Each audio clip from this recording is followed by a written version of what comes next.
जय हिंद। इस वीडियो में हम लोग देखेंगे ये केमिस्ट्री पार्ट फर्स्ट का पहला चैप्टर है chemical equation, chemical reaction and it's equation, chemical reaction and it's equation, रासायनिक अभिक्रिया तथा उसके समीकरण, रासायनिक अभिक्रिया तथा उसके समीकरण। ये फर्स्ट पार्ट हम लोगों ने अपलोड कर दिया है और ये दूसरा पार्ट है। ठीक है, ये दूसरा पार्ट है, ये काफ़ी इंपॉर्टेंट है। इसमें हम लोग पहले पढ़ चुके थे अवस्था में परिवर्तन। ठीक है, ये पढ़ चुके थे। अब पढ़ना हम लोगों को ताप में परिवर्तन। जबकि रिएक्शन होता है, जबकि अभिक्रिया होती है तो ताप में परिवर्तन होता है, अवक्षेप बनता है, गैस की उत्पत्ति होती है। ठीक है, ये हम लोग पिछले वीडियो में देख चुके हैं। अब इस वीडियो में हम लोग देखेंगे ताप में परिवर्तन। ठीक है, जो काफ़ी इंपॉर्टेंट होने वाला है इस सेशन में। दिया है कि अच्छा, ताप में परिवर्तन को हम लोग बोलते हैं चेंज इन टेम्परेचर।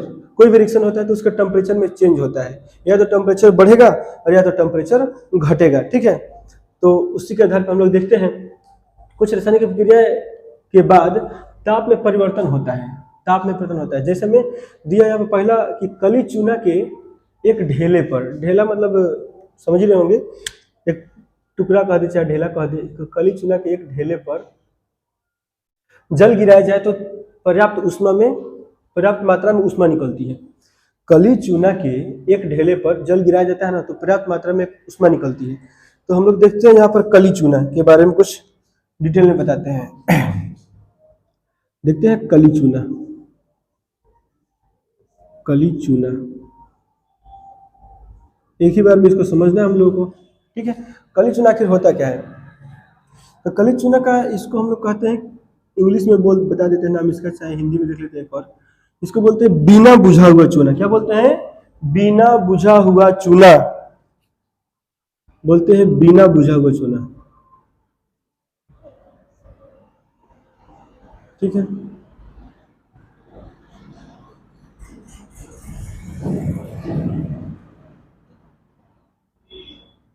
बिना बुझा हुआ चूना। ठीक है, इसी का एक और नाम होता है जिसको हम लोग कहते हैं क्विक लाइम। बोलते हैं quick lime, QUICK, quick lime. ठीक है, एक और इसका नाम हम बता देते हैं जिसको बोलते हैं, इसको कली चूना हो गया, बिना बुझा हुआ चूना हो गया, क्विक लाइम हो गया। ठीक है ना, इसका फॉर्मूला होता है, इसका जो केमिकल नाम है ना, इसको इसी को बोलते हैं कैल्शियम ऑक्साइड।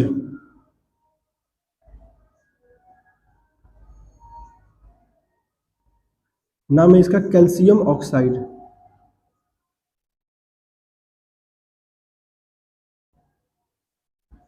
Calcium oxide. ठीक है, तो कैल्शियम ऑक्साइड का सूत्र बताते हैं,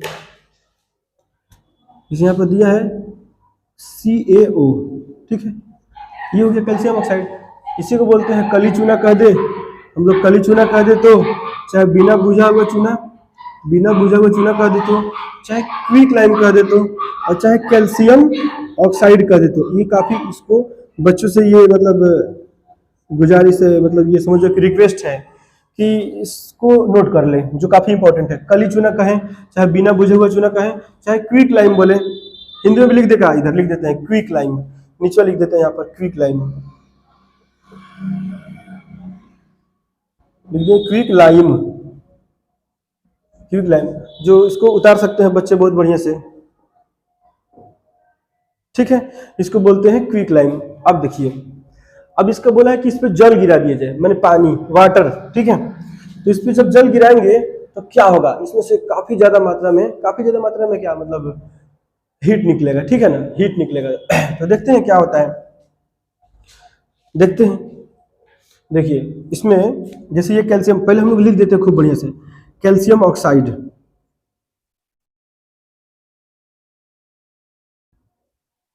ये क्या हो गया? Calcium oxide. थोड़ा बड़ा बड़ा लिखना पड़ेगा, कैल्शियम ऑक्साइड। ठीक है, और जब ये रिएक्शन करेगा ना, किससे? जब रिएक्शन करेगा, क्योंकि तो कैल्शियम ऑक्साइड होगी, इसी को बोलते हैं कली चूना कहेंगे, चाहे बिना बुझा हुआ चूना, क्विक लाइम, कैल्शियम ऑक्साइड। तो कैल्शियम ऑक्साइड ही कली चूना है, उसके ऊपर ढेले पर जल गिराया जाता है, जल, ठीक है। तो जल गिराएंगे तो इसमें काफी मात्रा में एनर्जी निकलेगा, ऊर्जा, उष्मा कहते हैं, काफी मात्रा में उष्मा निकलती है, हीट निकलती है, ठीक ना। तो जब यहाँ पे इधर लिख देते हैं हीट, ठीक है, हिंदी में लिख देंगे उष्मा निकलती है। इसमें बच्चों को कोई परेशानी नहीं होनी चाहिए, लेकिन बीच में कुछ ना कुछ तो बनेगा ना। यहाँ पर ऐसे ही थोड़ा हीट निकल जाएगा, कुछ ना कुछ तो बनेगा, जो काफी इंपॉर्टेंट है, सोचने वाली बात है कि भाई बनेगा तो क्या बनेगा, ठीक है। कैल्शियम ऑक्साइड, चलो यहाँ पे बनता है, यहाँ पर बनेगा कैल्शियम हाइड्रोक्साइड। इसका नाम हम लिख देते हैं यहाँ पर कैल्शियम हाइड्रोक्साइड बनेगा, थोड़ा सा छोटा कर देते हैं, फिर देखें कैल्शियम हाइड्रोक्साइड,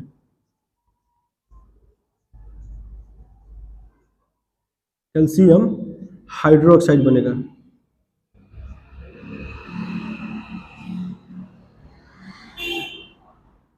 कैल्शियम हाइड्रोक्साइड बनेगा, ठीक है। ध्यान से, एकदम कली चूना है, बिना बुझा हुआ चूना, कैल्शियम हाइड्रोक्साइड है। इसका जब रिएक्शन कराते हैं वाटर से, क्योंकि इसमें दिया है ना कि कली चूना के एक ढेले पर जब जल गिराया जाए तो पर्याप्त मात्रा में उष्मा निकलती है, ठीक है। इसमें तो कोई दिक्कत होनी नहीं चाहिए।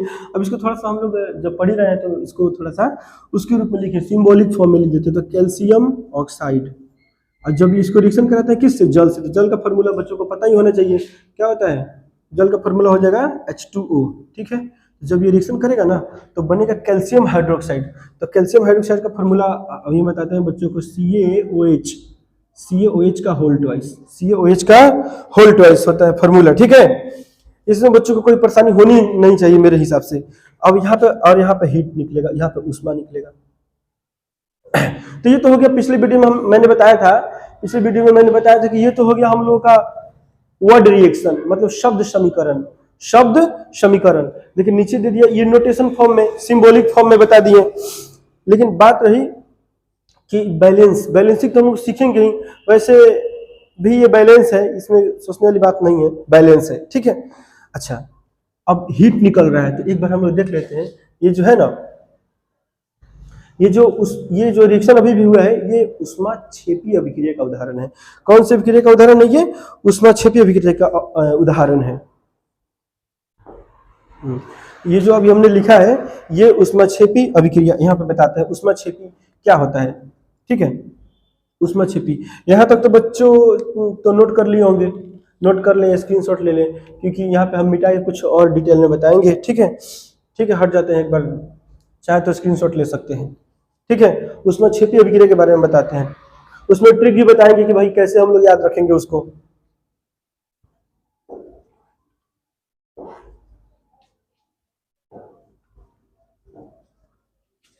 एक मिनट,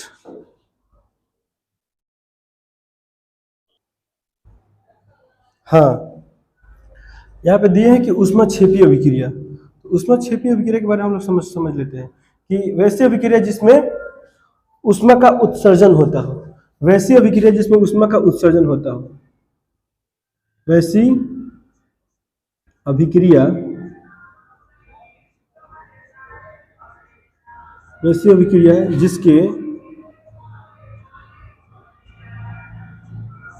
जिसके बाद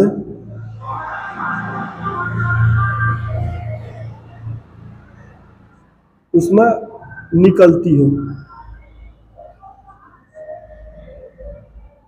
उष्मा निकलती हो, उसे ऊष्माक्षेपी अभिक्रिया कहते हैं।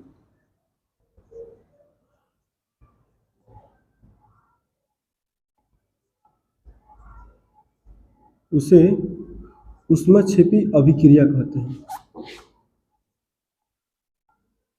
ठीक है। मेरे हिसाब से इसमें कोई दिक्कत होनी नहीं चाहिए, उसे ऊष्माक्षेपी अभिक्रिया कहते हैं, कहते हैं, ठीक है ना।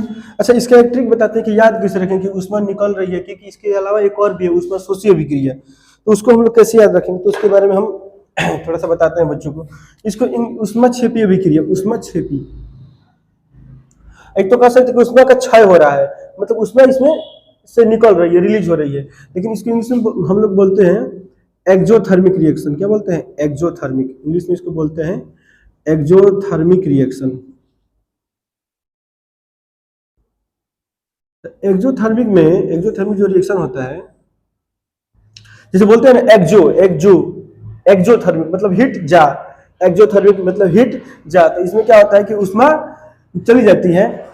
तो जो मैंने रिएक्शन बताया था इसमें अभी अभी हाल ही में जो भी रिएक्शन बताया था कि कैल्शियम ऑक्साइड कली चूना, ठीक ना, कली चूना क्विक लाइम, जब ये रिएक्शन करेगा किससे, वाटर से, जब रिएक्शन करेगा वाटर से, ठीक है। यहाँ पे तीर के सिंबल देते हैं। अब आसानी से एक एक जैसे एक एक करके सीख लिया जाएगा ना, तो एकदम जैसे मान के चलो कि लोग कहते हैं कि बहुत सारा रिएक्शन है, बहुत सारा रिएक्शन है, ठीक है, लेकिन जब हम लोग एक एक करके सीखेंगे तो कम तो होती जाएगा ना, जो सीख लेंगे उसको दोबारा तो नहीं सीखना पड़ेगा। केमिस्ट्री को एकदम आसान बना देना है, केमिस्ट्री हो चाहे मैथ हो चाहे फिजिक्स हो बायोलॉजी हो, ठीक है, सबको आसान बना दी जाएगा एकदम आसान लैंग्वेज में। ये क्या है, कैल्शियम ऑक्साइड है, ठीक है, और ये क्या है, जल है। तो जब रिएक्शन करेगा तो बना देगा ये कैल्शियम हाइड्रोक्साइड, कैल्शियम हाइड्रोक्साइड बना देगा, ठीक है। और फिर उसके बाद ऊष्मा निकलेगा, ये तो मैंने बताया है। और ये जो हम लोग का है ना, ये जो हम लोग का है ऊष्मा क्षेपीय अभिक्रिया का उदाहरण, क्योंकि इसमें हीट रिलीज हो रहा है। जैसे हम लोग देख लेते हैं, जैसे यहाँ पे आग का जलना, जैसे एक और एग्जांपल ले लेते हैं, एग्जांपल ही चल रहा है जिसमें ले लेंगे हम लोग आग का जलना,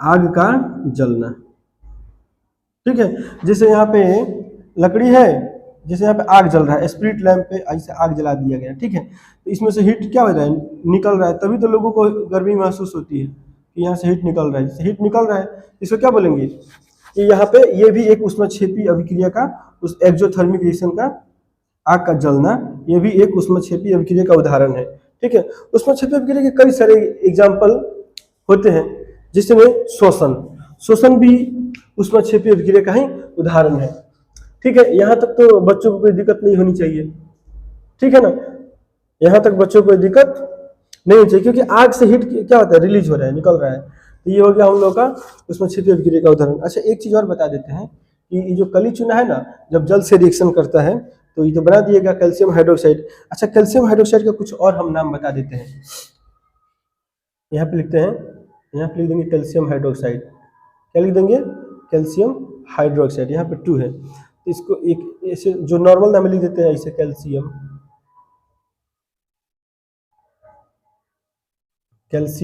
हाइड्रोक्साइड,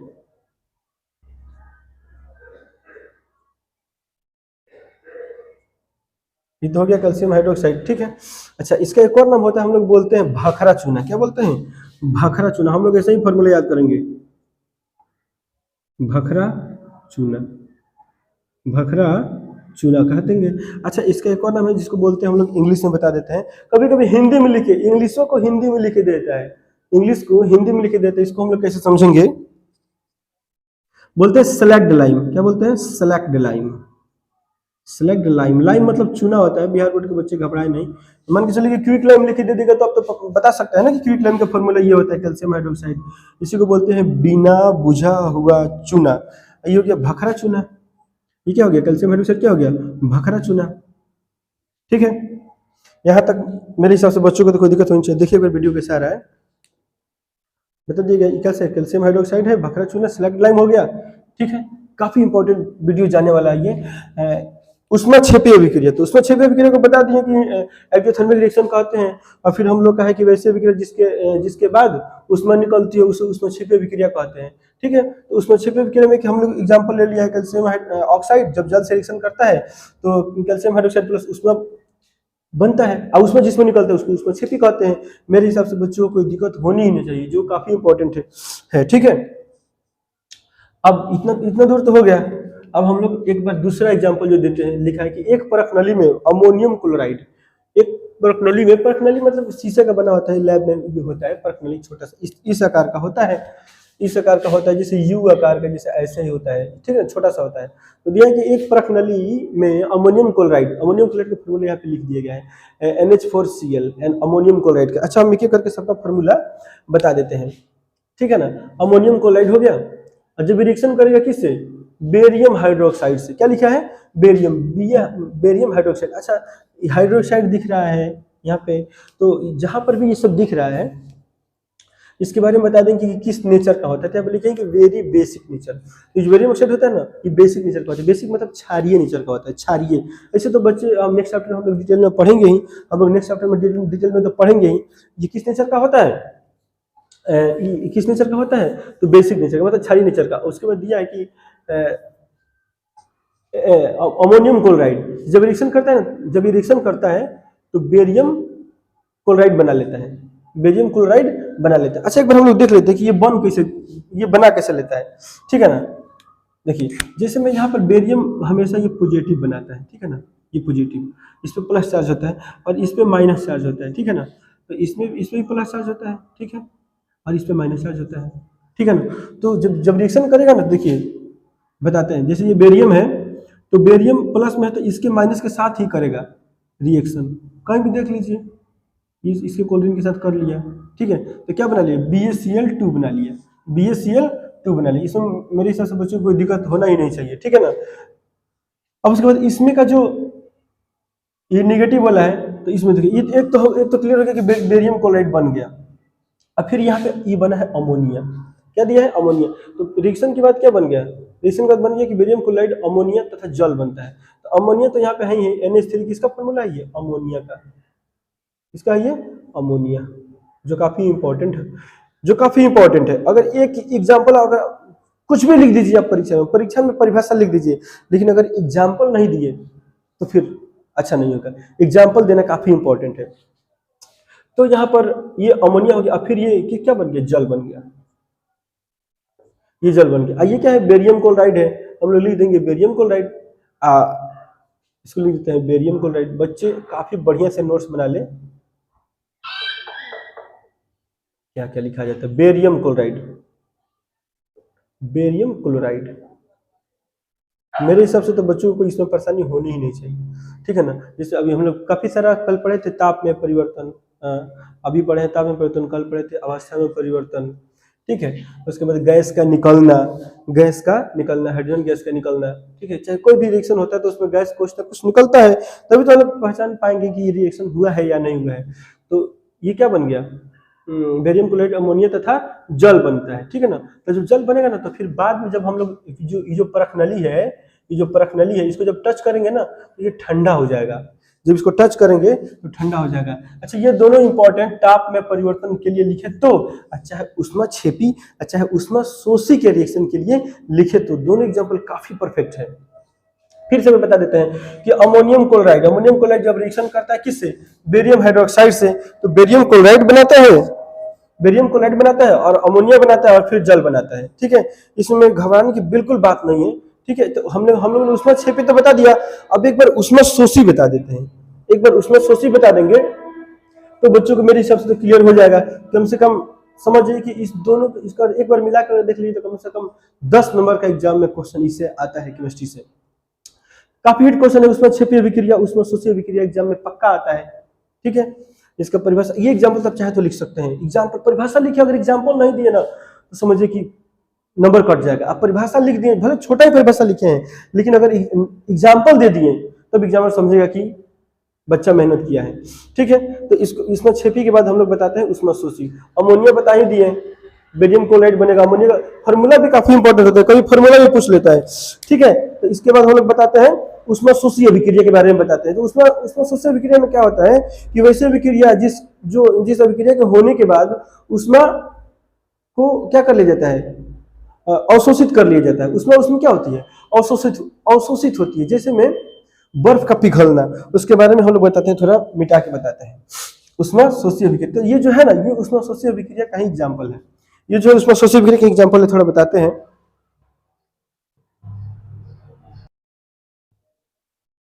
हाँ, अब इसमें हम लोग देखेंगे, मिटा रहे थे ऊष्माशोषी,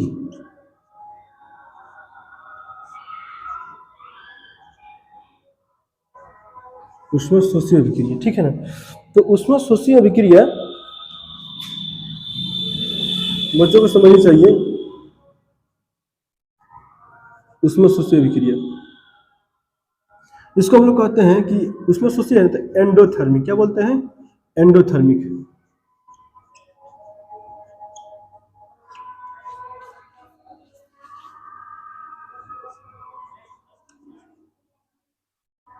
एंडोथर्मिक। ठीक है, इसमें क्या होता है कि वैसी अभिक्रिया जिसमें ऊष्मा का अवशोषण होता है, वैसी अभिक्रिया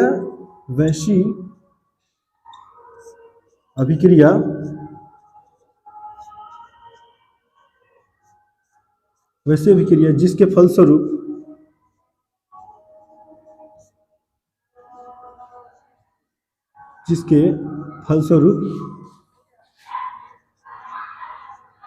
ऊष्मा का अवशोषण होता है। क्या होता है? अवशोषण।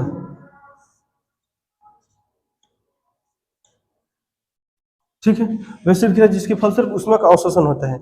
इसमें क्या होता है कि जैसे हम लोग बताए ना, ये पहले वाला एग्जांपल है, ये पहले वाला कि एक प्रकनली में अमोनियम क्लोराइड लेकर उसमें बेरियम हाइड्रोक्साइड का विलयन डालने पर रिएक्शन के बाद बेरियम क्लोराइड बनता है। बता दें यही रिएक्शन, बेरियम क्लोराइड बनता है, अमोनिया बन जाता है, जल बनता है। और उसके बाद जब हम लोग प्रकनली को टच करेंगे ना, जब हम लोग प्रकनली को टच करेंगे तो वो प्रकनली क्या हो जाएगा? ठंडा हो जाएगा। इससे क्या प्रूफ होता है? ठंडा हो जाएगा। इसे ठंडा हो जाएगा। ठीक है ना, इसे क्या बोलेंगे कि इसमें उसमें शोषी अभिक्रिया हो रहा है। इसमें क्या हो रहा है? उसमें शोषी अभिक्रिया हो रहा है, महसूस, हमें ठंडक महसूस होती है। जैसे मैं मान के चलिए, अच्छा, उसमें शोषी अभिक्रिया का एक एग्जाम्पल हो सकता है, जैसे बर्फ का पिघलना। मतलब पिघलना। अच्छा, ये कैसे हो सकता है? इसके बारे में हम लोग चर्चा कर लेते हैं। बर्फ का पिघलना, जैसे यहाँ पे बर्फ रखा है, ठीक है, यहाँ पे बर्फ रखा है, तो बर्फ कैसे पिघलेगा? जैसे ये मान के चलिए कि ये हीट इसमें अंदर आएगा तभी तो पिघलेगा। जैसे बर्फ रखा है, ये आइस, क्या रखा है? ये आइस बर्ग रखा है।